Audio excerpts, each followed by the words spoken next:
You're listening to the Tip In Maple Leafs podcast with your hosts, Chad and Dale.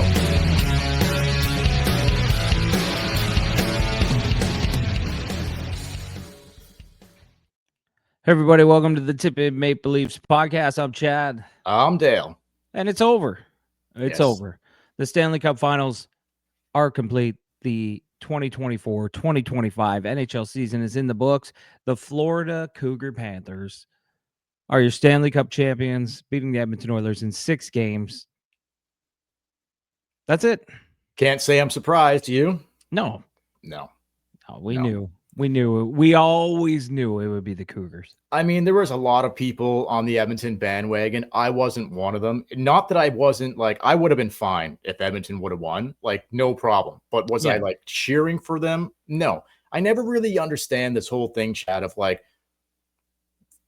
last Canadian team remaining. Let's just be clear. You're cheering for the country at this point. Let's be just honest for a second. How many people do you think in Alberta would be cheering for the Leafs if it would have been, let's say, the Leafs and the Dallas Stars? I would say not very many Oilers fans would have been on the Leafs bandwagon in the Stanley Cup final. Fair to say? Yeah, I think that's fair to say. I mean, for me, I just wanted to see Connor McDavid get one. Sure. Because he's a generational talent. Sure. And for a guy like that not to win a Stanley Cup is tough because it's hard, man.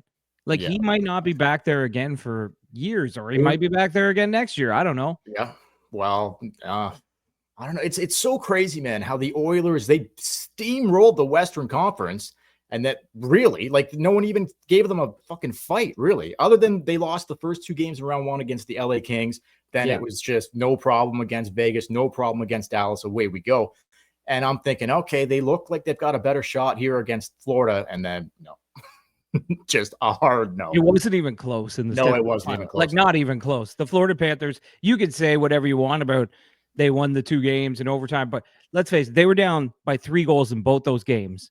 They managed to claw their way back. The first team to do that to the Panthers. Yeah. But they barely won 2 games. They got smoked in 3-2. I mean, it wasn't close. What was the stat that you were saying that they led? Florida led for over 200 minutes, and even more because last night they led for 60. Yeah, I think it ended up Florida ended up leading for basically 30 minutes Edmonton ended up leading for 30 minutes of play or something like that, and Florida led the rest of the way, which is, well, do the math. Yeah. Do the math. I kind of wondered sometimes, do you ever think if I know, the Leafs playoff success is we've talked to it to death. They can't win closeout games, yada, yada, things like that. But do you ever think if they weren't in the Atlantic Division over this past 9 years, I know they had the Columbus bubble and they had the North Division where they lost to Montreal. So those look bad on it. But do you think if they weren't in the Atlantic Division that they may have gone on a run? If they didn't have to always play Tampa, Boston, Florida. It's hard to say. What if they had a run one time where they played Washington, Carolina, and somebody else? Do you think they might have been able to go on a run? Maybe. Well, I mean, obviously, I don't think anybody would suggest that the Metro is as difficult as the Atlantic. So let's go back. I think I was looking at this stat earlier. I think it's 7 straight years now that the Eastern Conference has represented. A team from the 7 straight years, a team from the Atlantic Division has represented the Eastern Conference in the Stanley Cup final. Boston lost to St. Louis in 2019, and then it was 3 years of Tampa, 3 years of Florida. There you are. And even Montreal in the bubble year. I mean, they didn't come from the Atlantic, but they're an Atlantic Division team. Yep, fair.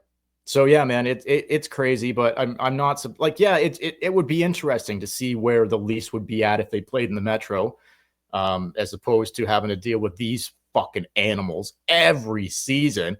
They don't look like Zito's post game last night. He's like, okay, we'll get into free agency here as we go. A lot of Leafs talk coming up here, but obviously a little bit on Edmonton and Florida to start it off. But Zito post game last night was asked about keeping the UFAs Bennett, Marchand, Ekblad, confident that he can do it, but that's going to take guys taking some serious cuts, because you go to open market any of those guys, the dollar amount's not going to be what the Florida Panthers are going to pay.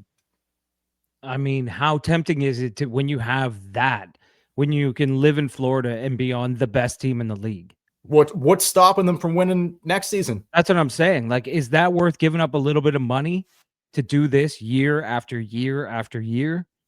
Yeah, I would 100%. Yeah, exactly.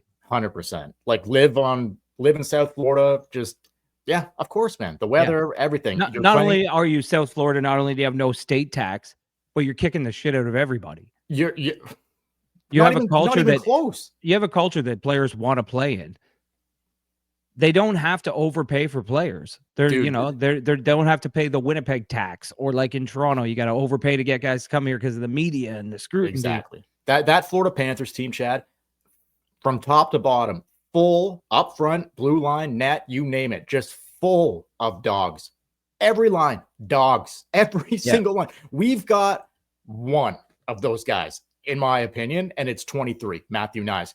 We don't have many dogs. He might be the only one. I know Tanev is incredible, and like there's some guys on the back end that are good. I wouldn't necessarily call them dogs, like Ekblad or Reinhardt or Barkov, or like go down the fucking lineup. Bennett, Marchand, who did finish.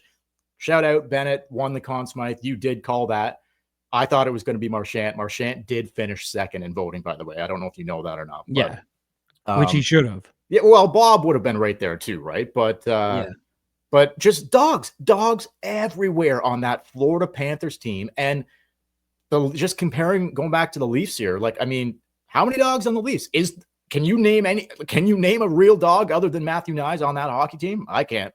No, I know what you're saying about like style of play, but I think it's just the fact that like Florida has been, I said this in the last podcast. I'm like, we got into the Leafs needing to sign this and do this. And I'm like, they need to build a team. Like, you need to stop worrying about like, if we get this one player, everything's going to change. Like Florida, they were just like, we want to change you talk about changing the DNA. They absolutely changed the DNA, changed the identity, and built a team from top to bottom. Down there in Florida. Just because you brought that up immediately, I'll throw this out. I'm sure you heard it. I'm sure people listening have already heard this, but Matthew Tkachuk after the game, quote, "Heart beats talent. Our team was a team. When things were getting hard for them, they looked to one guy. But our team, we do it collectively. And that's why we're lifting the Stanley Cup right now, 2 straight seasons, and we plan on doing it again." Basically, he's not wrong. No, he said, he finished up, basically, we're a team and not a bunch of individuals. He's 100% right. Yeah. I would say he's right about Edmonton. I would make the same comment about the Toronto Maple Leafs. Individuals, but not a great team. At the same time, like, not everyone is afforded. They lucked into the luxury of having some of those guys on magnificent, like Bennett's making $4.5 million. Yeah. You know what I mean? Yeah. That's going to change because he's getting, even if he stays in Florida, he's going to get a pay raise. But they built a team from top to bottom. Like, let's face it, Edmonton, once you got by Draisaitl, it was just like the Leafs. Once you got by Draisaitl and McDavid, nothing there. The bottom didn't do anything. The bottom of the lineup didn't do anything. And it was the same with the Leafs.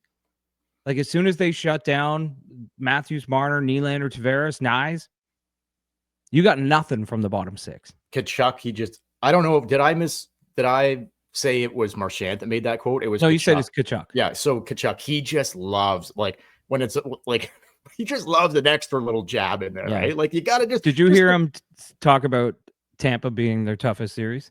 No. Next, he's like, he basically said next to the Oilers, like, he said they knew after Tampa that the Oilers would be their hardest series after Tampa. I could see that. I can't. But like, the Leafs took you 7 games. Right. But a lot of those games weren't even close. Well, 2 in particular, 2. I can't remember. I can't recall the scores of the Florida Tampa games. Were they 2-1? Were they 3-1s? Like, was there 5-1 close? or 5? I think there was a blowout, 1 or 2, but they were kind of closer. But that was like, for 5 games, there was a lot of dirty hockey in that series. Sure. Which there wasn't really in the Toronto series. It wasn't really a physical dirty. We talked about that on the podcast, how we thought it was going to be greasier, and it wasn't. Yeah. Like, there was cheap shots, but it just wasn't like the Edmonton. Jesus Christ. there were so many penalties in that. That was probably the most penalties I've seen in a Stanley Cup final. Okay, so congrats to the Florida Panthers. Incredible. Would I be surprised to see them back there again? Absolutely not, because I'm not sure there's a team in this league that can beat that team in a 7-game series. I don't see it. Unless they start running out of gas, because there's just so much hockey. But like, I don't know, man. They just look absolutely like it's them, and there's no one else that's even close. No, not even fucking close. And like, I'll get into the Leafs thing, because like, not right this second, but I am going to get into the Leafs thing about, like, I heard a lot today about, how close the Leafs are and whatever. Yeah, no, I hate that. I hate that fucking outlook, but I'm not going to go there yet. Let's go to Edmonton quickly. Edmonton goaltending. I mean, what a fucking shit show. Absolute shit show. Is it not? Like, they were not even knowing who was going to start in game 6, and like the Stewart, Skinner, Pickard, blah, blah, blah, whatever. Like, you can't, something's got to give there, right? Yeah, it doesn't kind of remind you of the Leafs?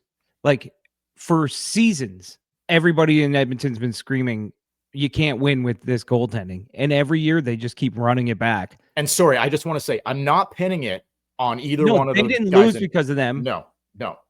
But they didn't help. They didn't help. I mean, you could put Bobrovsky in Edmonton's net and Skinner in the other net, and it probably makes a big difference. I don't know if Florida loses that series, though. No, they don't.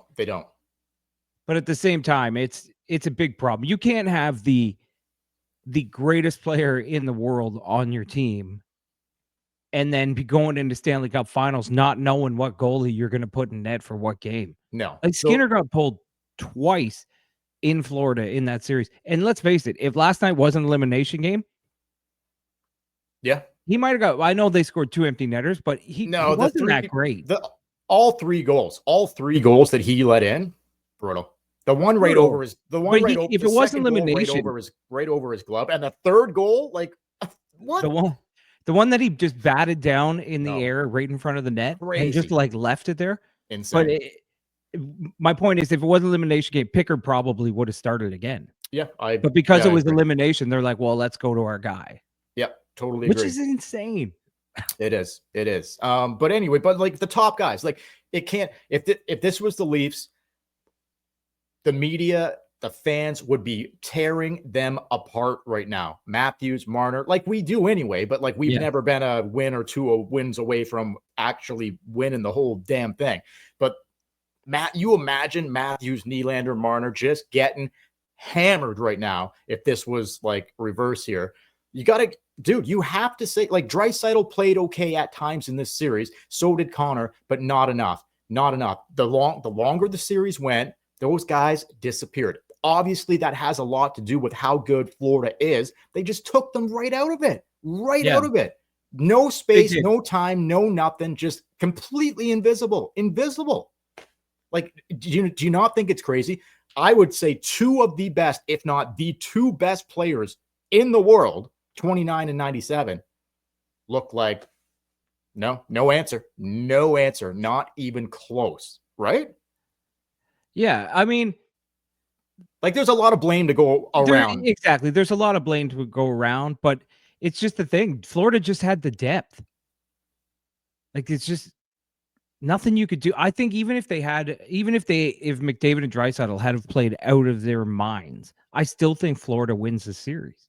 Well, let's be honest here. I don't disagree, but little tongue in cheek here. But how much of this blame do you actually really put on Corey Perry?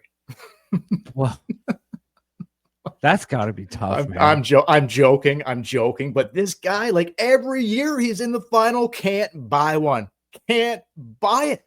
Like, 5 of the last 6 years he's been in the Stanley Cup final, can't win.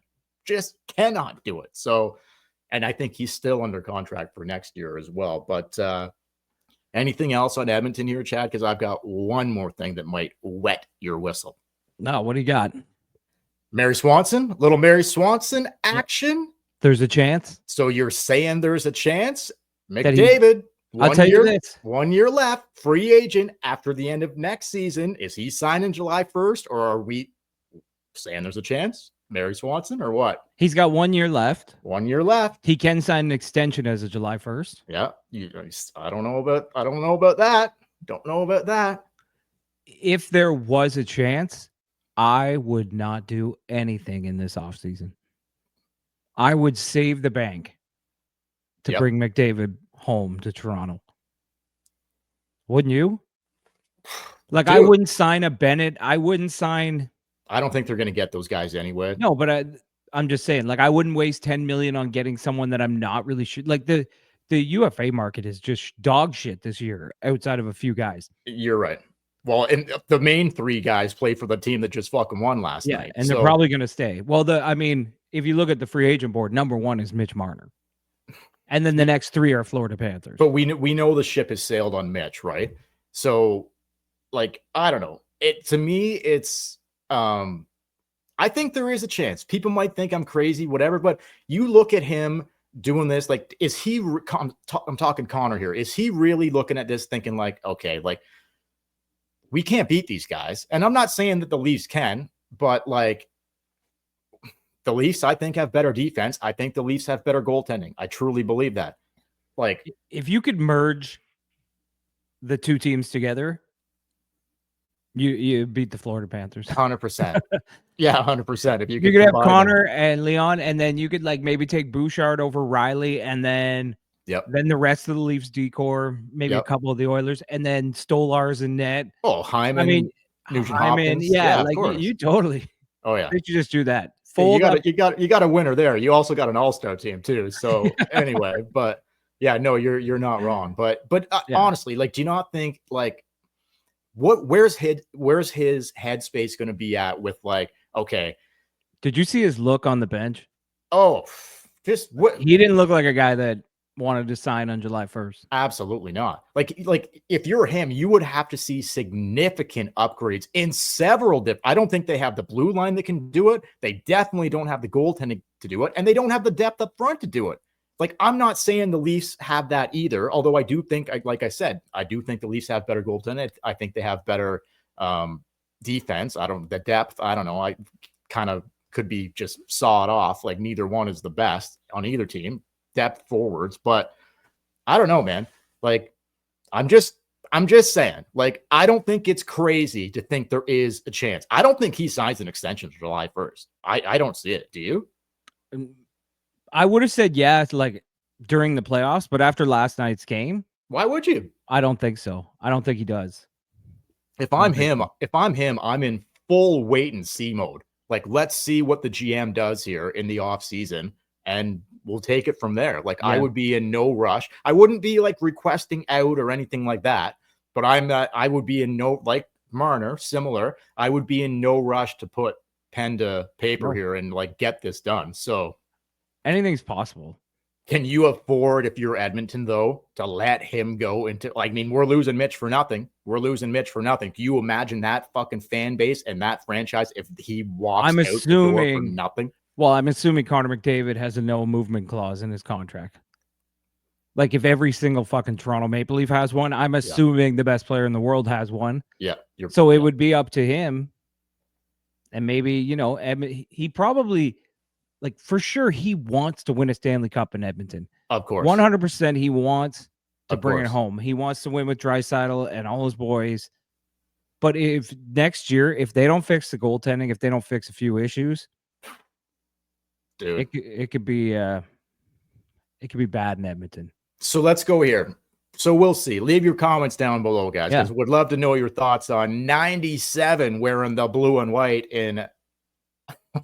Goodness, that's crazy stuff. But okay, just today, all I was seeing on social media, how close the Leafs are. The Leafs push them further than anybody. No, anybody that's got, I don't know where you're at on this, but like, my take on this is no, absolutely not. Sure, 2-0 lead in the second round against the Florida Panthers, 100%. 3-0 or 3-1 lead in game 3, and then right in the tank.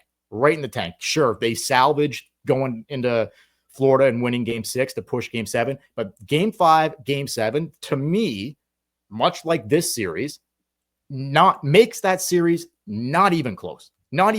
Those 2 blowout games, when pivotal game 5, the Leafs could have been up 3-2. They fucking blew it. pivotal game 7. You got a chance to go to the Eastern Conference Final and play Carolina, who is garbage in the Eastern Conference Final year after year. They get there, but they can't buy a fucking win. So the way the Leafs lost, the way they lost in game 5 and especially game 7, like the fan base thinking, oh, we're right there. I don't know, dude. I don't see it that way. I sure as hell hope the management doesn't see it that way. What do you think? I said to you, I think when we were talking on the phone, I said to you that, like, even if, because we didn't do a podcast after Tree Living's press conference. No. But after his press conference, and I said this to you, I kept getting the feeling, because he kept talking about game 3, and he kind of shrugged up. Like, he talked about the blowouts in 5 and 7, but I think he was trying to plant the seed of like we had him. Yeah. We had him right there. And I said to you, I'm not convinced that if they win game 3, they don't lose 4 in a row. Yep. Against that team, sure. Yeah, sure. Florida just, even game 6, like, they played probably the best game of the playoffs in game 6 for that 2-0 win. Even in that game, had they let their guard down for 3 minutes, they could have lost it. Yep. So I'm just not convinced that. I know everyone looks to game 3 and says, we had him 3-1. Marchand scored a blooper in overtime. Riley hit the crossbar. If that changes, we move on to the conference final. I'm like, well, you still didn't have 4 wins. And I don't know if you would have if you put that team up against the wall. I just think Florida will claw back every single time. Yeah. Yeah. They're really good at doing that. So yeah, I totally management wise, I think management is looking at it that way. I told you when we talked about it on the phone, I got a super bad feeling about handing the keys to Brad Tree Living. Super bad feeling about it. Don't trust him. His track record's dog shit. He's done nothing in the NHL other than draft a few good players. Yeah. He hasn't really made good trades. He's never been out of the second round. And you're just going to hand the guy the keys and be like, you're bringing home the Stanley Cup? Not wrong. But like, okay, you're not wrong. But I think the window here is, before we go he's going to re-sign JT. He tried to give Marner $14 million in February. He tried to re-sign Marner to the highest paid player in the league. Yeah. And this is the guy we want running the team? No. But I think, I think Matthews has 3 years left on his deal. Okay. Yeah. I think you let Berube and you let Tree Living have that time to try to figure it out. Because you can't make a move right now, right? We can't keep letting people figure it out. No, but it's not like Tree Living hasn't it's not like he hasn't helped. Like he brought in, he found Stolar's good pickup. He's upgraded our D. He built a defensive core that can't fucking move the puck. Okay, fair. He built a defensive core that can block shots and chip it off the boards. Okay. But they can't score, and they can't do dick all offensively for skating. Did you see Florida, how well they move the puck? They don't just chip it off the glass.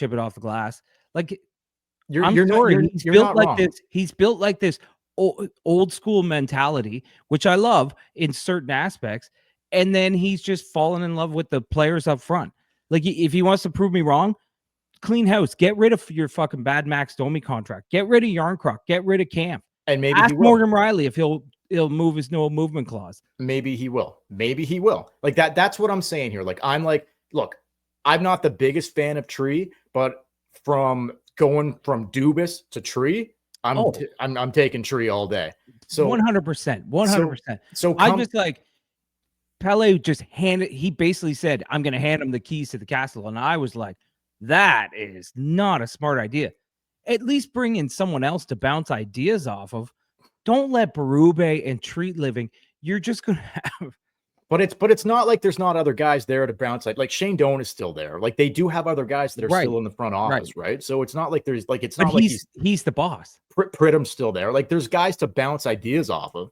But you could have brought in, like we were talking on the phone the other night, like you could have brought in some sort of like hockey guy, like some sort of former general manager or someone who's won some Stanley Cups. You could have brought them in to be president or something in that role. I hear you. To kind of oversee things, because to just hand it to one guy and let the coach have a big say, I have a bad. I'm sorry, I have a bad feeling about it. I know people are going to be like, "You're an idiot. Tree living is God," but I have a super bad feeling about it. Like I hear what you're saying. I am okay with letting him. Like he's only been there for 2 years. I am okay with letting him and Berube, the 3 years that Matthews has left. That's the leash for me. That's it. Let's see what you can do, Brad. Can you make something happen here in the next 3 years that significantly puts us in a better spot to beat the Florida Panthers and actually contend for a Stanley Cup? And that's the extent of it for me.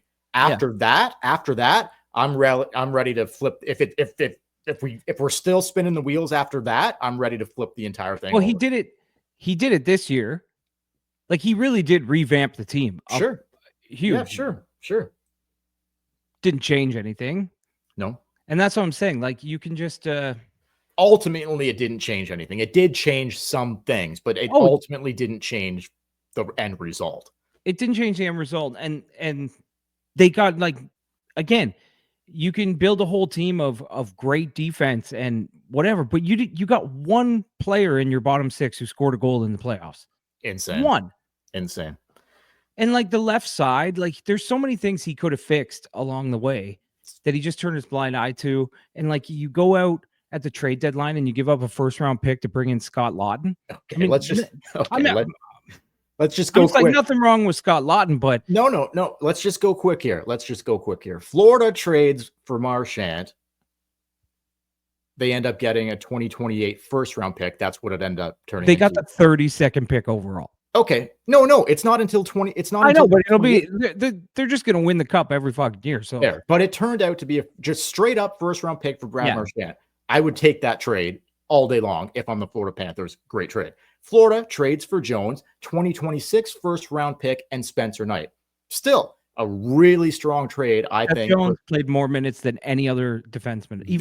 Very strong trade for the Florida Panthers again. So both those trades, absolutely incredible. Leafs trade for Laughton, a 2027 first round pick, and Nikita Grabankin. Forecheck, back check, paycheck, baby, all day long. The Leafs also trade for Brandon Carlo, a 2026 first round pick, and a 2025 fourth round pick, and Fraser Minton. So you look at like those are, I think, okay, Carlo's okay, Laughton's okay, but look at what Tree gave up to get those two guys. It's crazy. It's absolutely crazy. With Marchand, you have to. He told them he would only go to Florida. I understand. So they were going to get what they get. But take that out of the equation. You just have to blame Boston. Like, why did you trade this guy? But yeah, take that out of the equation. That's what I'm saying. And if they're just bad, they're just terrible trades. Those trades are brutal. Tree Living's made a lot of bad trades in his track record. He overpays. Now I know in Calgary sometimes you have to overpay just to get guys to go there, but that's more signing free agents. Yeah. He's just like he's had a lot of dud trades, and he's overpaid for things that like he overpays for things that he thinks he needs over what the actual smart move is. Like he was so focused on getting somebody like Scott Laughton for the playoffs. Like we need that, that he was willing to pay a first round pick instead of just shying away and being like, you know what? No, I'm not going to do it. I'm not going to give up the first round pick. Yep. I'm not going to defend him here, but I think, and like you'll recall this, I think the original target was Braden Shen in St. Louis, but then St. Louis started getting hot. Like they didn't lose going down the stretch or whatever. So it was off the table. Why? And so the fallback was Scott Laughton. Yes, and I understand that, but that's my mentality with this whole Tree Living thing. He looks at this, he goes into the recycle bin and he looks at the same shit that is written in the papers, that whatever. The good GMs in this league, they go out and find the guys that you don't know. They go out and they trade for, Mason Marchment's, like Dallas stealing him from Toronto and making him. They go out and they find these players. Sorry, just stop there for a quick second. Remember what that trade was, by the way? You know who came back the other way? Gino. What was his name? Denny Mulligan. Gino Mulligan. But yeah, that's what I'm saying. Like good GMs go and they find players that they get for 5th, 6th round picks and they fill that void. Florida went out and stole Sam Bennett from Calgary for like a 6th round pick. He's making $4.5 million. And and they're like, let's go get that guy. But Tree always does this. He looks and he's like, oh, Braden Shen, he has a track record. I'll give a first-round pick for a washed-up guy that doesn't have it anymore. Oh, Scott Lawton, I've heard of him. He was good as a junior, and Berube had him for a bit. I'll give a first-round pick.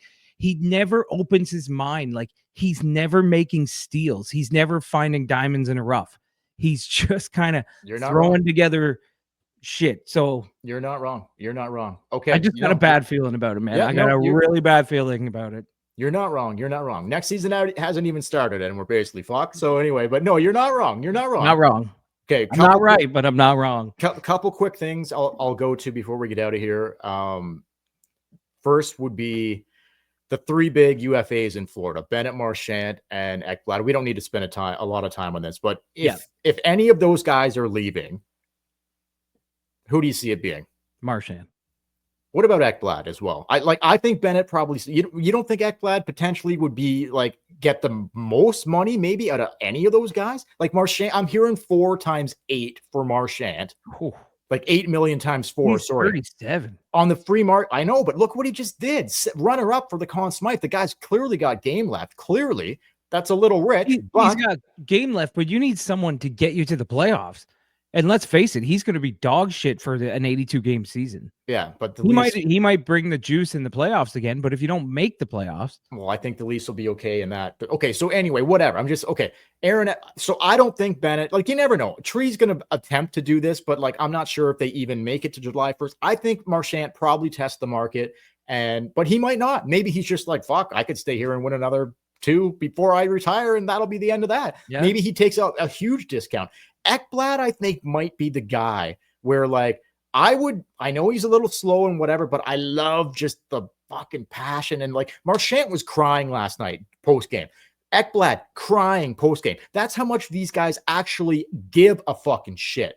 I love that. That's DNA that, like, you either have, like, you want it so bad that when it happens, it brings you to fucking tears. I want those type of fucking guys. So just let me ask you this point blank. Let's say an Ekblad deal costs you $8 million times 7 years. Ekblad, I'm talking Ekblad here. Yeah. Let's say it's 9, whatever. Would you sign him and try to push Morgan Rielly out? Oh, yes. Okay. I think you should try to push Morgan Rielly out regardless. Yeah. If you can dump that contract, let's face it, that contract's not. It's at its high rate. It's a stock that will never be higher than it is right now. Every year it's going to drop more and more and more. Probably. If you can get rid of that contract, that would be huge. But he's got an absolute locked no movement clause. And by the sound of things, you can't buy him out. From what I've can't trade him. And from what I've heard, he's not interested. Yeah, you can't do anything with that contract. Who gave him that contract? Wait, you can buy him out. You can buy out anybody. I think he has like a thing where he can't be bought out until a certain time period. That's crazy. Okay. So anyway, just he's got a crazy no movement clause. Hypothetical. Let's say Bennett stays, but out of those 3 guys, or let's say out of the other 2 guys, Marchand and Ekblad, who would you rather bring in? Like I would take them both in a second, but if you had to pick one. I'd probably take Ekblad. If the price was basically similar. If I could do what Florida did, I would love, like if I knew we were in the playoffs, like locked into a playoff spot, I would love to pick up Marchand at that time. Yeah. Just like Florida did the perfect thing. Yeah, I know. I don't see that happening again, but no. Anyway, okay, so to give him 4 by 8. Oh, I know. You were mentioning earlier though, beyond those 3 guys, man, it gets I know there's JT, I know there's Mitch, but beyond like those guys, it gets real thin real quick. We're talking Ehlers from Winnipeg, Duchesne from Dallas. Like it gets real thin real fast. So yeah. That's why I have a bad feeling, man. But I wouldn't be opposed with just punting. Okay, like let's take a step back. Maybe we take a step back. I don't think Tree's going to do that. I think Tree's going to look at names that aren't names anymore, but he's going to see them 2-3 seasons ago, and he's going to hand them a bag of money. That's what's going to happen. He's going to re-sign JT to too much money, And then he's going to go and he's going to find someone like Brock Besser, who just doesn't really have it anymore. And he's going to be like, oh, well. Besser, yeah, I forgot about him, Besser. But someone like that who kind of has a reputation of being good, he'll look at that and be like, oh, okay, well, yeah. Like, this is the guy that he gave David Camp 4 years, and I don't know. Patty Kane's available too, but I'm not sure how much he's got left in the tank. I wouldn't go down those roads. Jonathan Taves wants to play, but I don't know if the Leafs are going to be. I'm sure they'll attempt to bring him in, but like I would be open to it, but I'm not sure if I've heard a lot about Winnipeg, like him going there, so like hard to say, but we'll see. We'll see. Anyway, it's going to be an awesome free agents because the Leafs have so much to do. Oh my God. You know what I mean? Yeah. Like other years, you've been like, oh, what are we going to do with our $6 million in cap space? This year, it's like, holy shit, they have so much work to do. Yeah. Yeah. Okay. So let's go out on this then. So Marner and Tavares. Now, maybe we'll just leave Mitch till the very end. I think that the Leafs, so the NHL draft is coming up next Friday, not this coming Friday, but the 27th of June, the NHL draft. The Leafs don't have a pick until I think it's 64. Not in the first round, so late in the. I think it's 5. I think it's 5 fewer than that. 5 later than that, you mean? Yeah, 5 later than that. And okay, well, maybe it is. So the first 2 rounds, they don't have a pick, so they're going to be sitting there until well into the day on Saturday. Nothing cooking on Friday night. Do you think this just crossed my head earlier? Like maybe I don't know.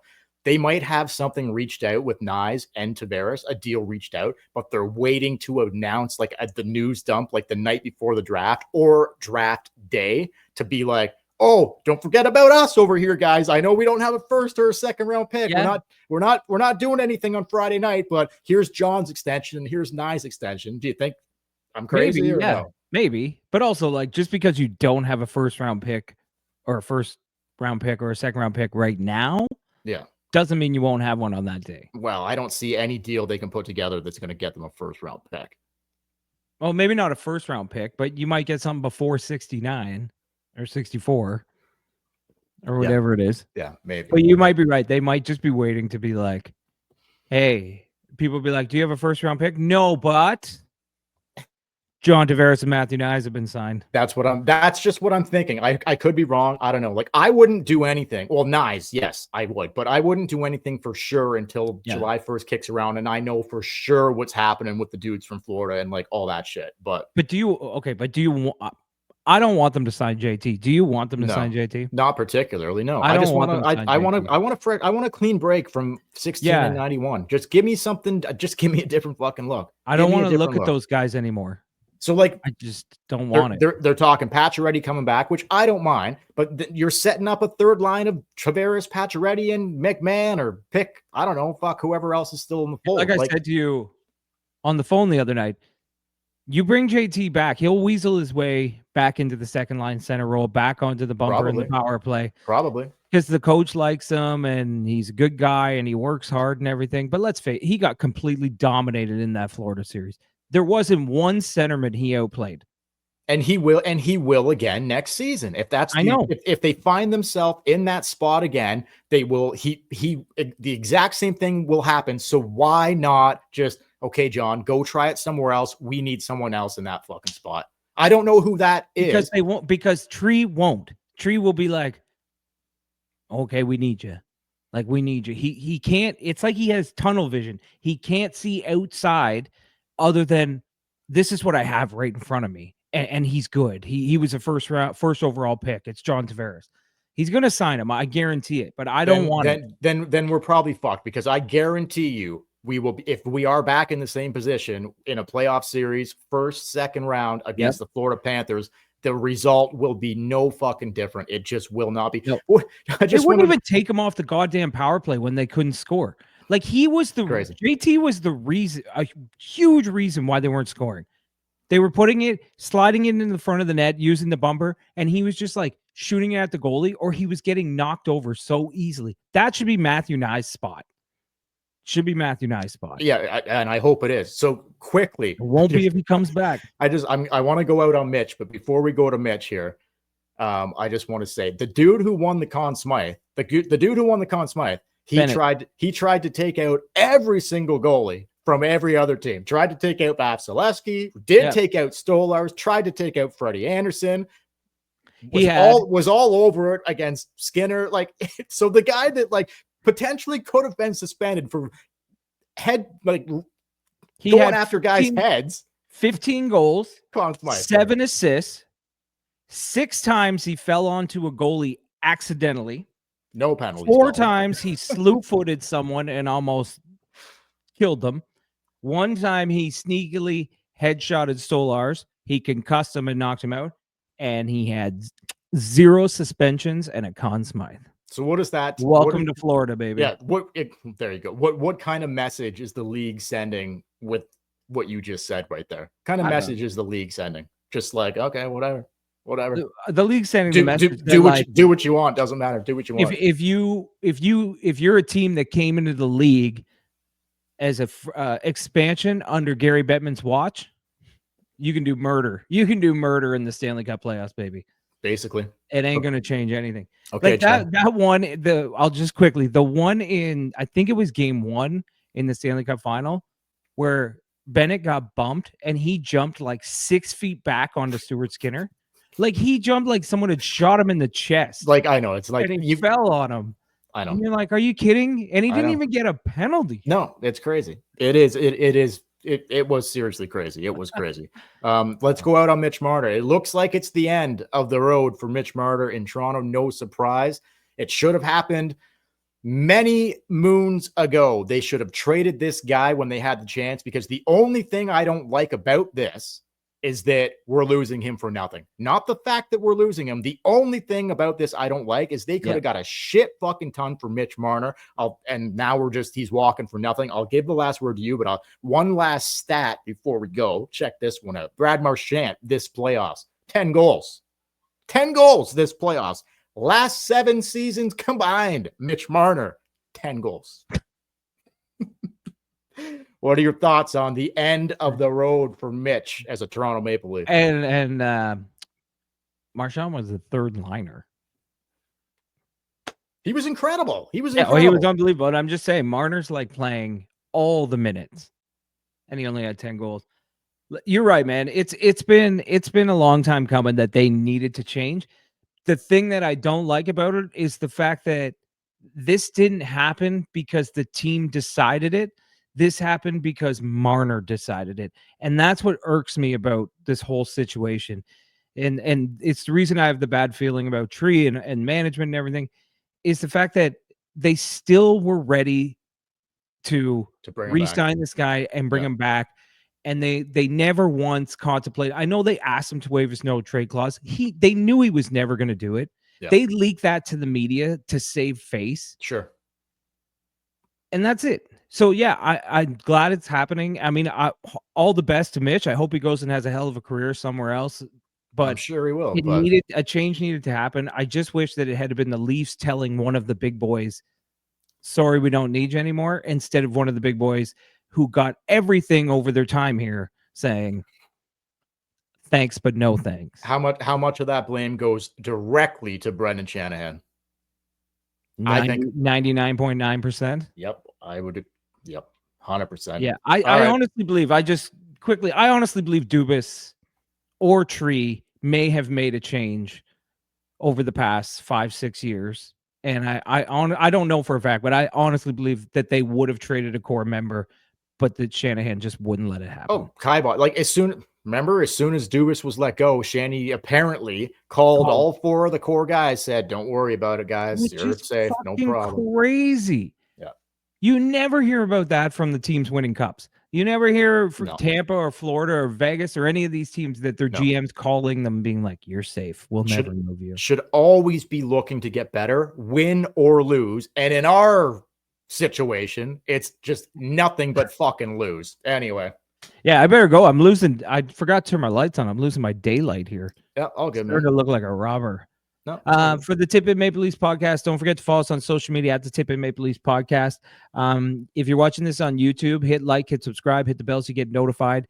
And I think we'll be back on the draft day, and then we'll do free agency, or we'll just do free agency. I think we got to play it by ear. They don't have any picks. That's true. They don't have any picks. So like if there's a signing or if there's a trade between now and then or that night, sure. But if the first round passes and the Leafs are just silent, all they have is like a 5th round kid from Finland that they drafted. Yeah, we don't. No, like they might have like if maybe draft weekend, maybe, but like if the first round, like we'll see. We'll have to play it right. For sure, July 1st, yes, and then we'll see what happens on draft. If there's Leafs news, we'll be back. But if not, you can expect us either around the draft or on free agency day. Until next time, I'm Chad. I'm Dale. We will. Thanks for watching, guys. Thanks for listening. Hey, couple more podcasts to go before we get into full summer mode, and should be very interesting off season for the Toronto Maple Leafs and Chad's favorite general manager in the NHL, Brad Treliving. I like Tree. I just got a bad feeling about him. Okay, guys, we'll catch you later.